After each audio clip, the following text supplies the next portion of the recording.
चूचुक कुङ्कुमतो नियतारुणितातुलनीलतनो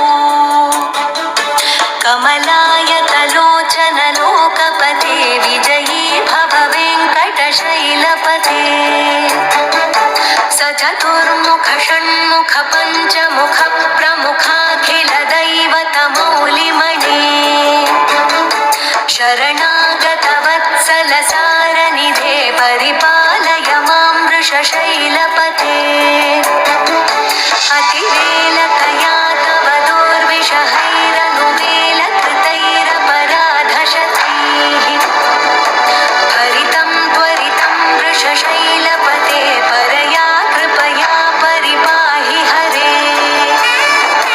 अधिवेङ्कटशैलमुदारमते जनताभिमताधिकदानरतात् परदेवतया गदितान्निगमै कमलादयितान्न परं कलये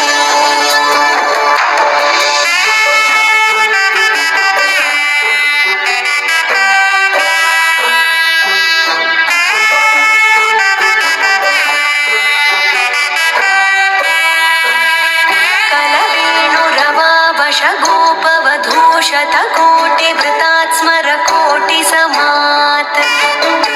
प्रतिवल्लविकाभिमतात् सुखदात् वसुदेवसुतान्न परं कलये अभिरामगुणाकरदाशरथे जगदेकधनुर्धर धीरमते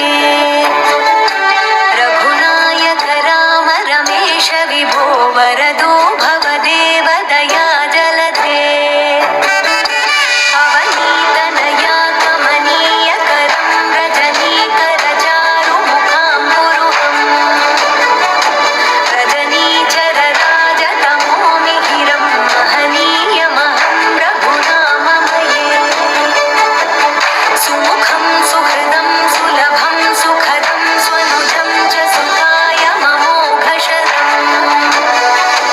अपहाय रघुद्वहमन्यमहं न कथञ्चन कञ्चन जातु भजे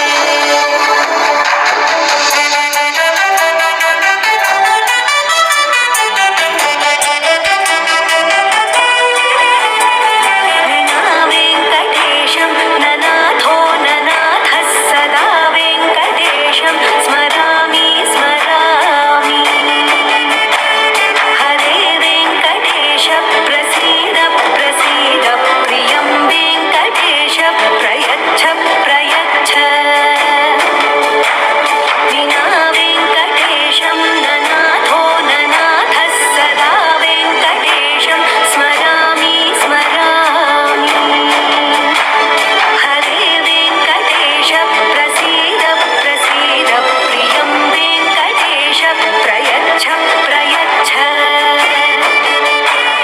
अहं दूरतस्ते पदाम्भोजयुग्मं प्रणामेच्छयागत्य सेवां करोमि सकृत्सेवया नित्यसेवाफलं त्वं प्रयच्छ प्रयच्छ प्रभो वेङ्कटेश